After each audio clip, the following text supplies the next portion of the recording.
product of a company called Clearwax, and we developed the iClearscope, which is the wireless endoscope that we use to perform the procedure and record the procedure.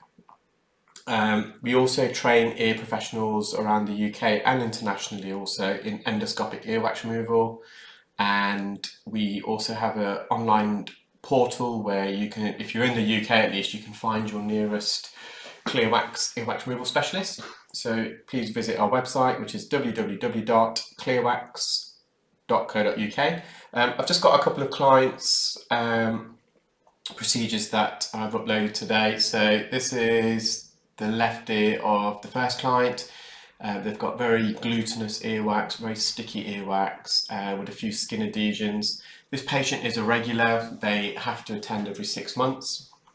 You can just see there, because it's glutinous, it's just blocked my tube, so I'm just wriggling the tube, trying to unblock it. And sod's law is, as soon as I come back out of the ear with the suction probe, it unblocks itself. Yeah, so they've got very narrow ear canal entrances. You'll see that every time I enter the ear, you'll see that I have to stretch the ear canal ajar open. And I use the Zollner suction probe to do that. And next time we'll just wait until the next clip where I'm out of the ear and I re-enter the ear, and I'll just talk you through how we do that.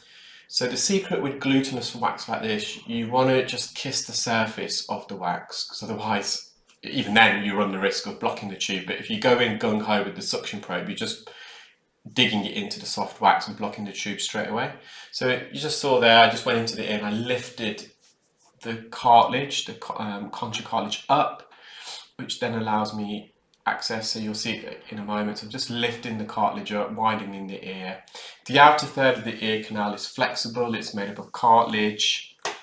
It's semi-sensitive. We can apply a bit of pressure on it. The inner 2/3 of the ear canal, it's a very thin layer of skin directly on bone. That's not flexible, and it can be very sensitive if you make contact with the ear canal. So I'm just mopping up some of this soft wax, and this is probably one of the reasons why they have to come regularly, because they've got sticky earwax. As it's migrating out of the ear, it's sticking to the canal wall, and the entrance is narrow, so it gets trapped. So I'm just using a fine end gauge. So this piece of wax here, some people may be mistaking that for a cholesteatoma, because that's generally where a cholesteatoma develops. So a cholesteatoma is a collection of dead skin that hasn't migrated out of the ear canal, and it normally occurs if you've got a retraction pocket. So if your eardrum is sucked in, if it's buckled inwards at the top, it creates a little retraction pocket.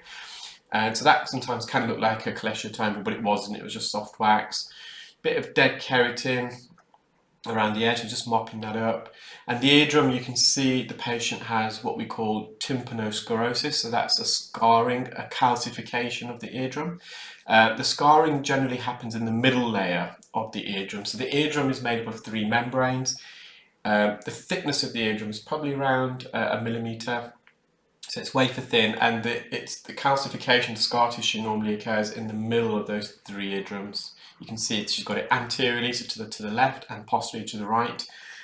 Reasons for tympanosclerosis is previous ear surgery, ear trauma, ear infections, barotrauma, so if you're going scuba diving, or sudden change in air pressure, acoustic trauma, so if you're exposed to loud sounds on a regular basis, that can cause scarring of the eardrum. But typically it's post-operative, so scar tissue, and also if you've had an infection, so glue ear, something along those lines.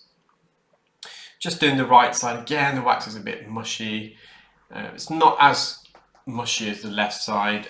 It wasn't as occluding. I would say this is 3/4 blocked, but we normally just remove the wax on both ears whenever they attend. So I'm just going to lift this from the base of the ear canal, because there's a bit of keratin attached.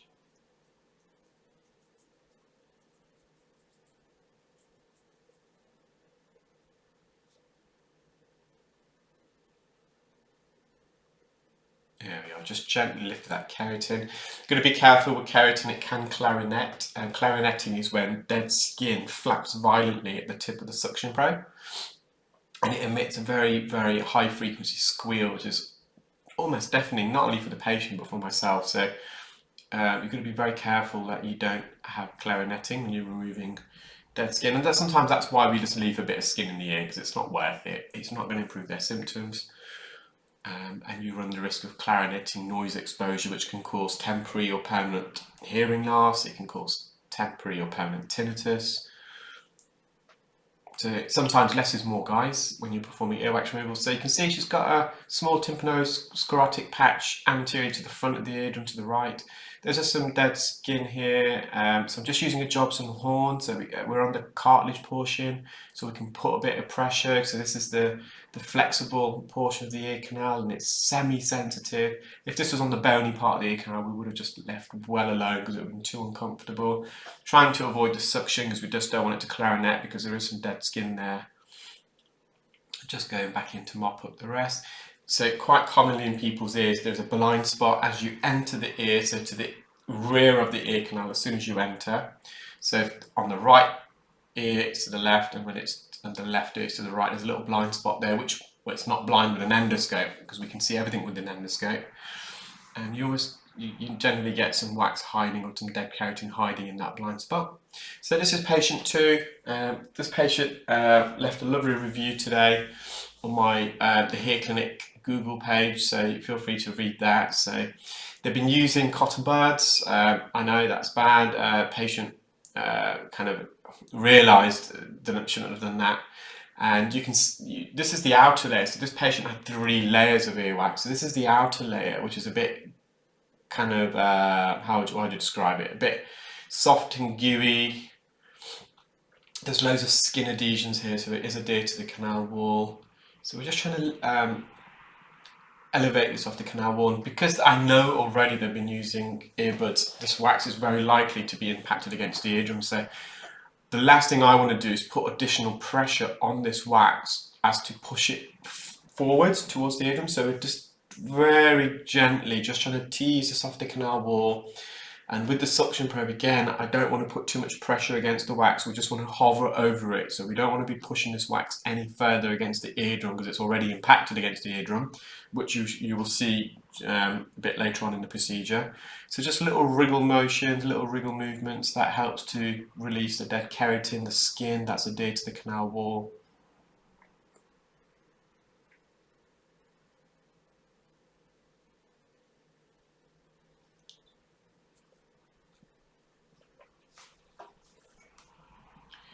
So I've loosened it off the posterior canal wall, so the back part. Now I'm releasing it from the base of the ear canal wall. I'm going to go to the anterior canal wall, so to the left, to the front, there we are. And in a moment I'm going to go to the roof of the ear canal as well. So the superior aspect.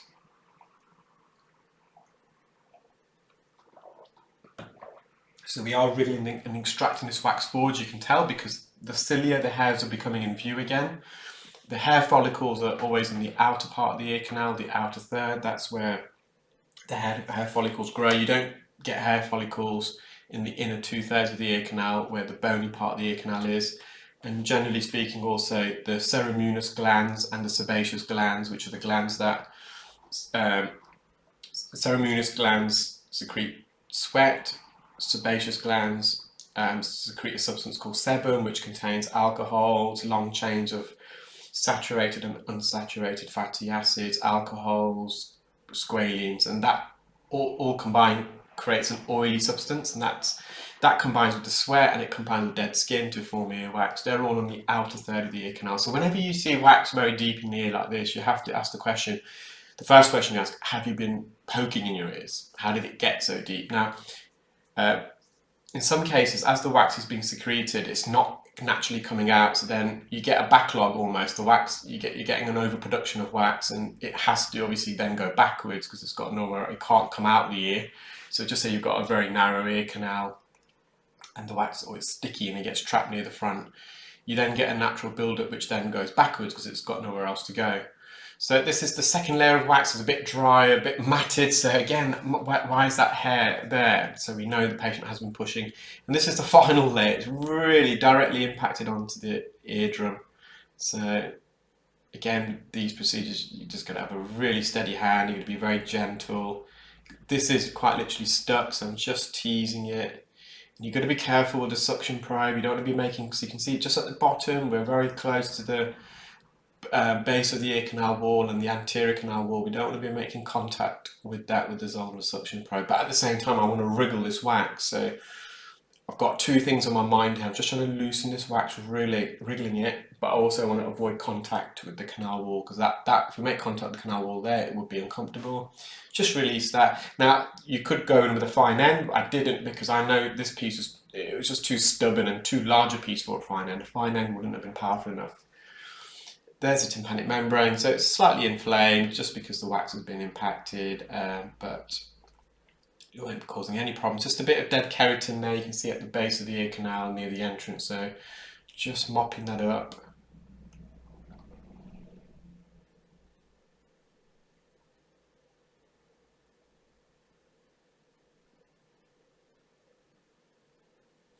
You see that part there, it's probably where they've grazed the ear with the Q-tip, the cotton bud.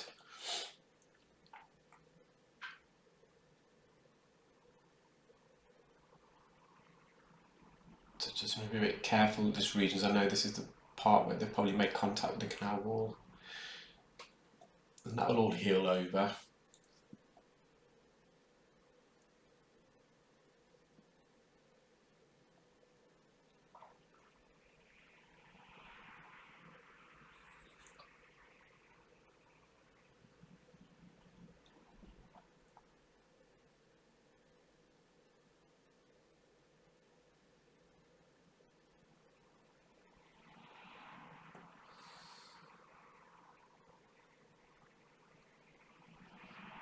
And this is the same client right here. So the wax, I would say, semi-occluding. See the eardrums, it's not impacted. Quite a dry piece of wax. So here I can just use an ear hook. I can safely, there's a large enough opening for me to get in and behind and just hook this wax out in one big piece. After I moved the wax in the left ear, they then kind of realised, oh, my right hearing is not as good. When they attended, they felt the right ear, it was fine, because that's in relative, when you're comparing it to the left, obviously the right ear wasn't as bad. But when the left ear is cleared, and suddenly your brain switches onto the right ear, thinking, oh God, well, this one's a bit blocked now. So just using the side of the ear hook just to kind of release some dead skin. I'm going to go in with a suction probe in a minute, just to mop up like I did on the left side. Patient was over the moon. As I said, they left a lovely review. I think they were hoping that I do put their video up, so you know who you are, so I've given you a copy of the video as well. So that's the remnants of this patient's left and right ear. I'd also weighed the wax. It wasn't that heavy in total, so 369 milligrams, so just under 0.4 grams. I hope you enjoyed that video, guys. I hope you're all having a great evening, and I shall speak to you soon. Thanks, bye.